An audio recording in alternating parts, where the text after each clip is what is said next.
ఉన్నాయి. మనం సాధారణంగా అన్ని చోట్ల 90% మనం వాడేది పరాశర జ్యోతిష్యం. కలియుగంలో వాడాల్సింది పరాశర జ్యోతిష్యమే. అందులో ఇంకో పరాశర జ్యోతిష్యం వాడాలి, వింశోత్తర దశ వాడాలి.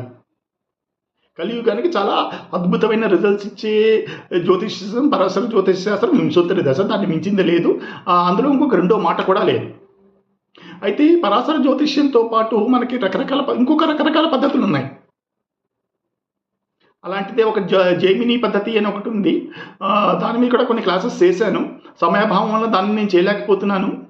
తొందరలో అది కూడా మొదలు పెడతాను. అలాగే ప్రశ్నాశాస్త్రం అని ఒకటి ఉంది. కొంతమంది దగ్గర వాళ్ళ బర్త్ టైం సరిగ్గా ఉండదు.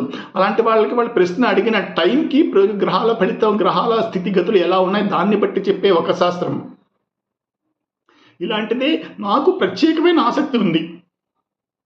నేను జ్యోతిష్కుడిని అన్న తర్వాత నాకు ప్రత్యేకమైన ఆసక్తి ఒక శాస్త్రం మీద ఉంటుంది. ఎన్నో రకాల పద్ధతులు ఉన్నప్పుడు కొందరికి పరాశర మీద ఉంటుంది, కొందరికి జైమిని మీద ఉంటుంది, కొందరికి ప్రశ్నశాస్త్రం మీద ఉంటుంది. నాకు ప్రత్యేకమైన ఆసక్తి ఉన్న శాస్త్రం, నాకు చాలా నచ్చింది తజిక శాస్త్రం. దీన్నే వర్షఫల శాస్త్రం అని కూడా అంటారు. అయితే ఈ వర్షఫలాల్లో మనం ఏం తెలుసుకోవచ్చు? ఒక సంవత్సర కాలంలో, అంటే మనం ఒక పుట్టినరోజు దగ్గర మొదలుపెట్టి మళ్ళీ మన పుట్టినరోజు వచ్చే వరకు, ఫర్ ఉదాహరణకు మన పుట్టినరోజు జనవరి 1, 2000 సంవత్సరం అనుకోండి.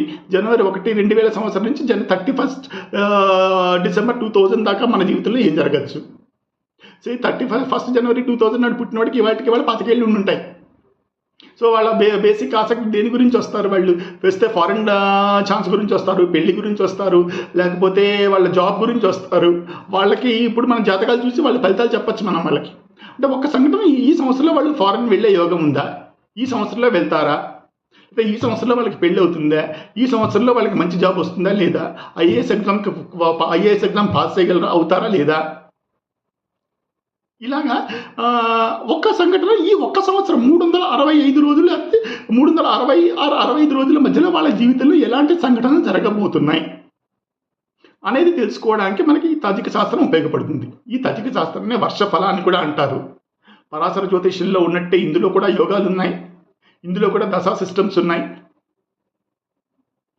కానీ దీన్ని పరాశర జ్యోతిష్యంతో కలిపి మాత్రమే మనం ఫలితాలను చూడాలి. దీన్ని ఇండివిజువల్గా ఒక చార్ట్ కింద చూడడానికి అయితే ఛాన్సెస్ లేవు. పరాశర జ్యోతిష్యంలో ఈ ఒక అంతర్దశ ఒక దశ 2 ఏళ్ళు, అంతర్దశ 2 ఏళ్ళు ఉండొచ్చు. ఆ అంతర్దశలో వివాహం ఇప్పుడే జరగచ్చు. అయితే ఈ సంవత్సరంలో జరుగుతుందా లేదా చెప్పడానికి ఈ పరాశర జ్యోతిష్యం ఉపయోగపడుతుంది. అయితే ఒకసారి ఈ సంవత్సరంలో